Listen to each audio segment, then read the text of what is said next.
दोस्तों आधी रात को आप अचानक पसीने से तरबतर और पेट में ऐंठन जैसा महसूस करते हुए रात भर करवटें मारते रहे, जिसके कारण आप पेट पकड़े अपने टॉयलेट जाने के लिए मजबूर होंगे, जहां आपको काफ़ी समय पेट दर्द का सामना करना पड़ेगा। लेकिन आपने सोचा कि ये पेट दर्द फूड पॉइजनिंग होगी। दोस्तों दुर्भाग्य से ऐसा कोई भी फूड, चाहे वो बिना पका चिकन हो या बिना धुले सलाद, आपको घंटों तक दर्द और पीड़ा दे सकते हैं और कुछ मामलों में आपकी मृत्यु तक। दोस्तों WHO का अनुमान है कि हर साल लगभग 600 मिलियन लोग दूषित खाना खाने के बाद बीमार पड़ जाते हैं, जिसके परिणाम स्वरूप 4,20,000 लोग मारे जाते हैं। और इन 600 मिलियन लोगों में से कुछ बीमार पड़ जाते हैं क्योंकि वो ऐसा खाना खाते हैं जिन्हें अनुचित तरीके से तैयार किया जाता है या उनकी प्रोसेसिंग करते समय उसमें गंदगी आ जाती है और वो चीज़ दूषित हो जाती है, जिसे लोग खाते हैं और जो उनके लिए घातक साबित हो जाता है। तो दोस्तों क्या हो अगर आप दुनिया की सबसे तेज मिर्च को डायरेक्ट खाएं और आपको सीधा हॉस्पिटल जाना पड़ जाए। दोस्तों वैज्ञानिकों ने गलती से दुनिया की सबसे तीखी मिर्च बनाई है, जो इतनी तीखी है कि इसे एक बार भी खाना घातक हो सकता है। इसका नाम है ड्रैगन्स ब्रीथ। दोस्तों ये तो कुछ भी नहीं है। इस वीडियो में मैं आपको उन फूड्स के बारे में बताऊंगा जिन्हें अच्छे से प्रिपेयर करके नहीं बनाया गया तो वो आपकी जान भी ले सकते हैं। तो दोस्तों शुरुआत करते हैं जापान में बनाई जाने वाली वो फिश जो इतनी खतरनाक है कि जिसे अच्छे से ना बनाया जाए तो वो खाने वाले की जान भी ले सकती है। दोस्तों आप सोच रहे होंगे कि यह सच में है, और अगर हाँ तो वो इसे खाते ही क्यों है। लेकिन दोस्तों ये सच है। ये मछली फुगू या पफर फिश है जो दुनिया का सबसे पॉइजनस फूड है। फुगू में जहरीले टेट्रोडोटॉक्सिन की घातक मात्रा होती है, विशेषकर लीवर में।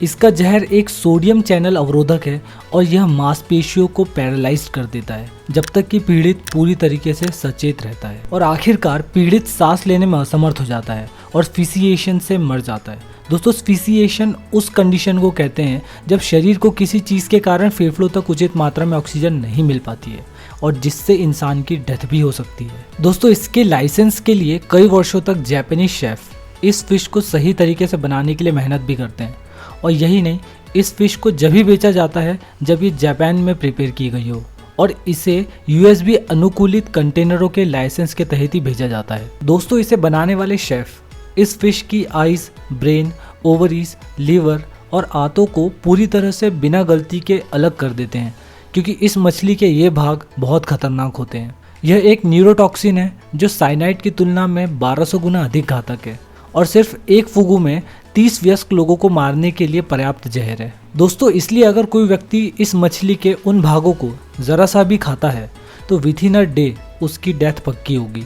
और इस फिश को खाकर मरने वाले लोग भी वही हैं जिन्होंने खुद इस फिश को बनाकर खाया है। दोस्तों जमैका के राष्ट्रीय फल एकी को 1973 से अमेरिका में इसके कच्चे रूप में होने पर प्रतिबंधित कर दिया गया है। कच्चा होने पर इस फल में हाइपोग्लाइसिन नामक एक पॉइजनस टॉक्सिन होता है जो ब्लड ग्लूकोज के बनने को रोकता है, और हाइपोग्लाइसीमिया जो कि खून में कम ग्लूकोज की उपस्थिति के जोखिम को बढ़ाता है, जो कोमा या मौत के जोखिम के लिए कारण बन सकता है। और दोस्तों इस फ्रूट को कभी नहीं खाना चाहिए क्योंकि ये बेहद जहरीले होते हैं। दोस्तों इसके बावजूद अगर आप इस फ्रूट को सेफली एंजॉय करना चाहते हो तो आपको इसे पेड़ पर पूरी तरह से पकने का इंतज़ार करना होगा, और इसे ज़्यादा सेफ करने के लिए इसे खाने से पहले आप इसे पानी में अच्छे तरीके से खौला भी सकते हैं, जो इस फ्रूट के टॉक्सिन लेवल को कम करने में मदद करेगा। और आपको पता चल जाएगा कि एक लाल रंग का खोल 3 सफ़ेद छिलकों के में खुलने के बाद यह फ्रूट पक गया है। यदि आप इस फ्रूट के अंदर देखते हैं और अगर ये अंदर से अभी भी पीले रंग का है तो इसे ना खाएं क्योंकि ये अभी भी कच्चा है। दोस्तों ये फ्रूट जमैका की उल्टी की बीमारी का कारण भी जाना जाता है, जो कि बहुत समय गुजरने के बाद किसी को भी कोमा में ढकेल सकता है और कभी कभी मौत का कारण भी बन सकता है।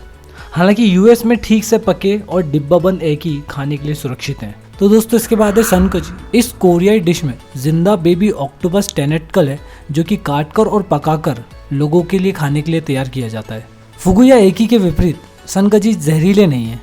इसके बजाय अगर लोग इन्हें सही तरीके से नहीं खाएंगे तो वो मौत के मुंह में जा सकते हैं, क्योंकि ये आपका गला चोक कर सकते हैं, जिससे इंसान को सांस लेने में परेशानी या सांस लेने वाली जगहों को ये ब्लॉक कर सकते हैं, जिससे इंसान की डेथ भी हो सकती है। दोस्तों फूड एंड वाइन के अनुसार हर साल लगभग 6 लोग सनकजी खाने की कोशिश से मर जाते हैं। तो अगर आप भी अपने आप को ऐसी स्थिति से बचाना चाहते हो तो आप इसे अच्छे से चबा चबा कर खाइए, और मैं तो कहता हूँ कि आप ऐसी चीज़ को ना ही खाएं। दोस्तों पारंपरिक आइसलैंडिक वाइकिंग्स इस फूड को ट्रीट के तौर पे खाया करते थे। हैकरल एक प्रकार का कठोर ग्रीनलैंड शार्क का मांस है। ग्रीनलैंड शार्क का मांस दोस्तों जहरीला होता है। इसमें trimethylamine oxide, uric acid high concentration में होते हैं, जो यदि इंसान खाए तो इससे अत्यधिक नशा, आंतों में डैमेज और न्यूरोलॉजिकल रिलेटेड दिक्कत या कभी कभी मृत्यु का कारण भी ये बन सकते हैं। हालांकि कुछ महीनों तक के लिए इसे ऐसे ही छोड़कर इसके टॉक्सिन पदार्थों को बेअसर किया जा सकता है। इस डिश को सुरक्षित रूप से तैयार करने के लिए शार्क को पारंपरिक तरीके से जहर को बेअसर करने के लिए महीनों तक रेत के नीचे दफना दिया जाता है और फिर सूखने के लिए लटका दिया जाता है।